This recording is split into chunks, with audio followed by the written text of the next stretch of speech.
What's up, and welcome to another Monday edition of Locked On NBA. The biggest stories, the local experts. I'm your new Monday host, Jackson Gatlin, also host of the Locked On Rockets podcast. Today, we talking to John Karalis of Locked On Celtics, with the Celtics on a 3-game slide to try and figure out exactly what's going on in Boston. But first, this holiday season, grab the protein bar that tastes like a candy bar, or even better than a candy bar. That's Built Bar, filled with so much holiday goodness, rich with decadent flavors, covered in sweet, amazing, delicious chocolate. They're all low-cal, low-sugar, high-protein, high fiber. Great if you're on a keto diet. Great if you're trying to lose weight.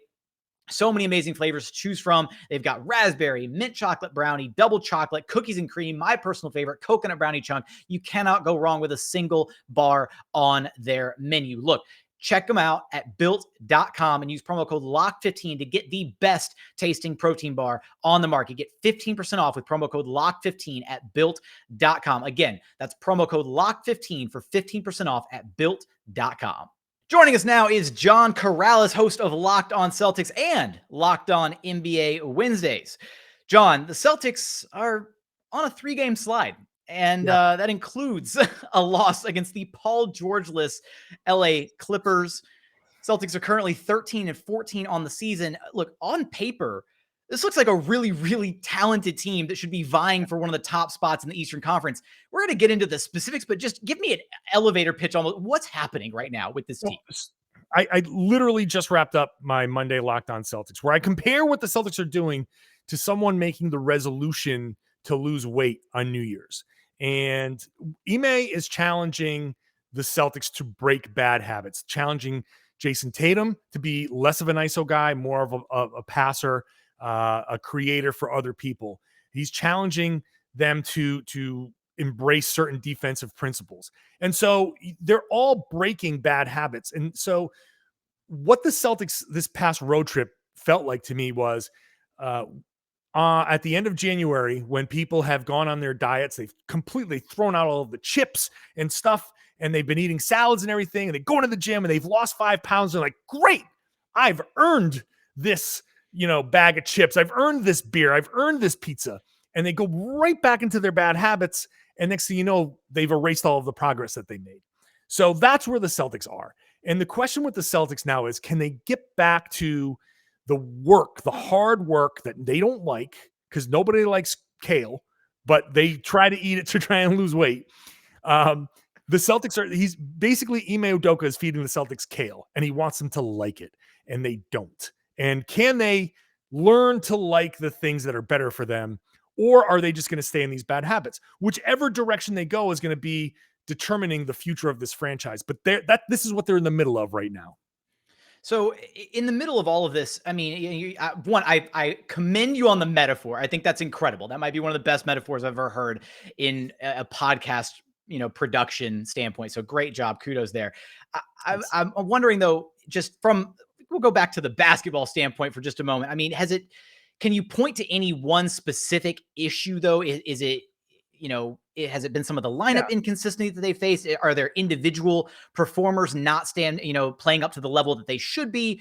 Has it been some of the coaching? I know you use the metaphor talking about what Ime Udoka is trying to do with this team. Could he maybe be doing things in a better way or a slightly different way to achieve better results right now? Or is he kind of working more of a long-term program? It feels like, I mean, there's plenty of blame to go around, right? So when they go back to the old bad habits that I was talking about, it's a lot more isolation and less ball movement. It's lapses defensively.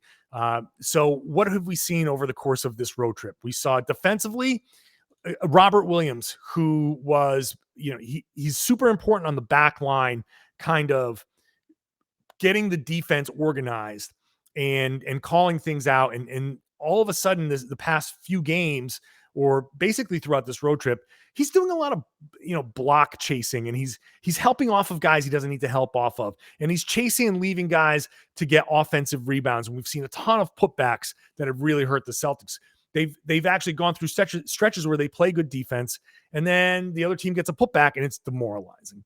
On the offensive side, it is a lot of isolation. It is a lot less passing. Getting Jaylen Brown back, and he is healthy now, finally, after missing the entire road trip with a recurrence of that right hamstring. he's going to help fix some things. First of all, obviously he's an all-star. The defense is much better with him on the floor. It also pushes Dennis Schroeder back to the bench. And I think Marcus Smart as the starting point guard is just a lot better. The one stat that I'll give you is in the last 2 games, he's taken 10 3-pointers. He's 1 for 10. The 9 that he missed, or actually, 9 that he missed, they're above the break. He's terrible above the break. When he's the starting point guard, he's a 50% 3-point shooter from the corners, and he takes a much more balanced, it's still like about 60-40 above the break to corner threes, but when he's a starting point guard, he ends up kind of shifting into the corners and getting a lot of those catch and shoot opportunities. So Jaylen coming back puts Marcus Smart in a better position, puts Schroeder in a better position, gives the Celtics bench a scoring threat in Schroeder. So he fixes a lot of things. The lineups with the injuries have really been problematic. This is a team that is, flirting with being a top 10 defense, and that matches the eye test. They've got a lot of really solid individual defenders on this team, and so collectively the team defense identity should be there. You talked a little bit about the offense, some of the heavy isolation. They're coming in at just 20th in offensive efficiency. Is there anything, is it just, are you seeing like these players just kind of individually going one-on-one? Is there something that's systematically wrong with the Celtics offense at this point in your eyes, John? I think systematically they're trying to be more like Ime Udoka wants them to be more like the Spurs teams that he coached back when they won a championship.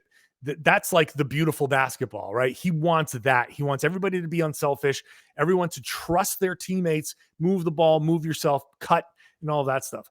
Again, going back to my original point, that's not who these guys are fundamentally at their core. Jayson Tatum is not a cutter. He's not necessarily a great passer. He'll make the right pass, but he's looking to score. The fundamental flaw in this offense is that it takes a lot of hard work for these guys to do it right. And it's still hard work.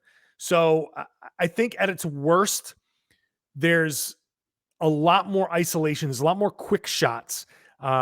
There's not any cutting at all. And that's, I think, one of the biggest problems with the Celtics offense. But we have seen, like, over the course of the road trip, during that road trip, they were the 5th best offense in the NBA, which is weird. But they were 1-4. And I think that tells you they're not going to beat teams with their offense.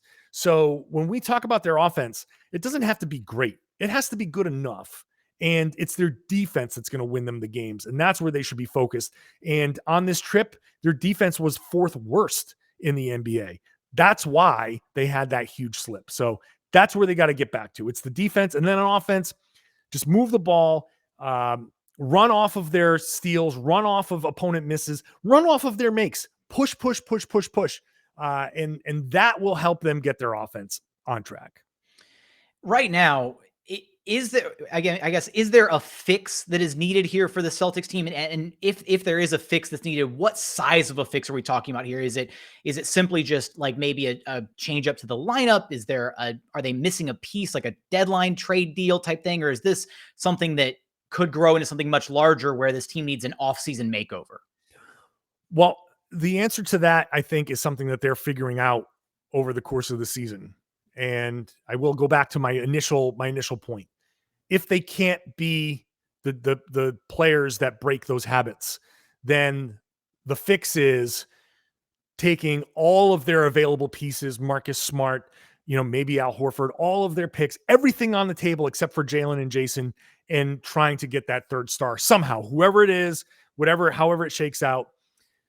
But if they, look, it starts right now with Jaylen Brown coming back in. And if Jaylen can stay healthy, then we'll see if that can grow into a little bit more of a cohesive group. If they can break those habits, if they can become the team that is just flowing, and Tatum is more of an MVP candidate, a first-team All-NBA guy versus a borderline third-team All-NBA guy, now you don't have to package every piece. You get to keep those draft picks. You get to make smaller moves. And then maybe you do call the Indiana Pacers and say, hey, what can we do? Maybe your next move is a Malcolm Brogdon versus everybody for that 3rd star, much like Milwaukee with the Drew Holiday move, where it was a a good third piece that made sense and fit versus putting everything in and getting or going for like a Bradley Beal. That's where they are. And it's going to take, I think, most of the season to figure out which one of these the Celtics really are. We are a quarter of the way through the season, John. Give me a silver lining that you have for this team right now moving forward. The silver lining is that you have Jayson Tatum and Jaylen Brown, and that they seem committed to figuring this out, and they seem committed to working better off of each other. That's another huge step here. If Tatum and Brown can figure out how to play off of each other, set picks for each other off the ball, work off the same side of the floor sometimes, set pick and roll for each other, work with each other on the offense, more than make it somebody's in the corner occupying space. And some of this is the makeup of the team, right? You want to space the floor, and Jaylen's in the corner, and he's the only guy that they're going to hold, who's going to hold the corner. The silver lining is that those guys are young. They're 25 and 23, and there's time for these guys to figure this out. And they do have pieces to kind of go either route, but I still remain optimistic because I like that the coach is very clearly, like, he has a clear message, and they do listen. Even though they had this bad stretch, they do listen. You can see it in the course of the game that they do respond. So hopefully for the Celtics to be positive and optimistic, they can really find some way to click. They can develop those better habits. They can listen to him and do more of what he's trying to say more often. And then we'll start to see, you get that defense up to that top 5 again, you're going to start winning some games just because you're stopping the other team. You're going to have us all covered for everything Celtics over at Locked On Celtics. John, appreciate you stopping by for Locked On NBA with me. Always a pleasure, my man. Anytime you want me.